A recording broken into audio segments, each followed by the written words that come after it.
Does the number 750,000 mean anything to you? According to Robert Little and Kenneth Klont's article titled Young, Drunk, Dangerous, and Driving, it is the number of people injured annually in alcohol-related crashes. With a number so high, it is likely that some of you have been involved in one of these crashes. Drinking and driving is a major problem, and we should all take steps to combat this social issue.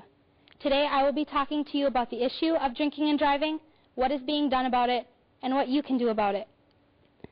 Drinking and driving is a major problem, especially in the United States. I'm sure all of you agree that it's bad, yet it still occurs every day.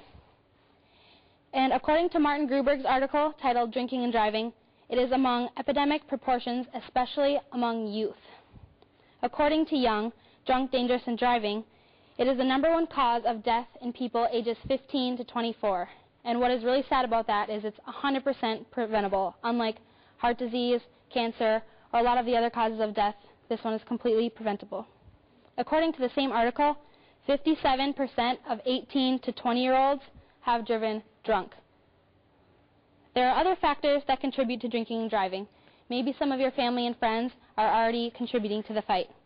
Car companies are brainstorming ways to join the fight as well. According to the article titled Sozzled Salarymen found in the Economist Journal, Toyota invented a car that has sensors in the steering wheel that measures the blood alcohol content of the driver just through their sweat. And if they're wearing gloves, there's also a camera on the dashboard to check for pupil dilation. And there's also sensors to check for jerky steering. So if none of this is adding up, the car will shut off. And Nissan also created a car that has a breathalyzer that you need to blow into in order to start the car. There are many other areas of the world that are also combating drunk driving. Also, according to Sozzled Salarymen found in the Economist Journal, Japan recently implemented driving agent services, which are basically like taxi services, but 2 people will come along, and then one will drive the people home who have been drinking, and the other person will follow along in the cars. So they found that it's been really popular because people wake up, they don't have to worry about getting their car. And random breath testing is often done on Australian highways, according to Gruberg's article titled Drinking and Driving. And a lot of people find this very invasive to privacy, but in the article it's compared to random bag checking at airports. It only takes about 5 minutes, and the disasters that it's potentially preventing are worth 5 minutes of someone's time. Now that I've talked about what some people are doing, I'm going to tell you what you can do.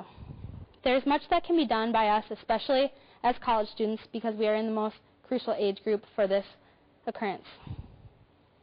There are several things that can be done to avoid drinking and driving situations. In Robert Voas and colleagues' article titled Community Level Outcomes, Lessons from Drinking and Driving, it states that about half of drinking and driving occurs on secluded back roads. And this is important to know because people will often make exceptions and think that the only reason they shouldn't drink and drive is they don't want to hurt other people, but the back roads are often narrower, poorly lit, icy, there's no shoulder. They're just a lot more unsafe, so that's a common misconception. And 40% of all drinking and driving occurs after leaving a friend's house, so this is important to know, just so you always make plans no matter where you're planning on going.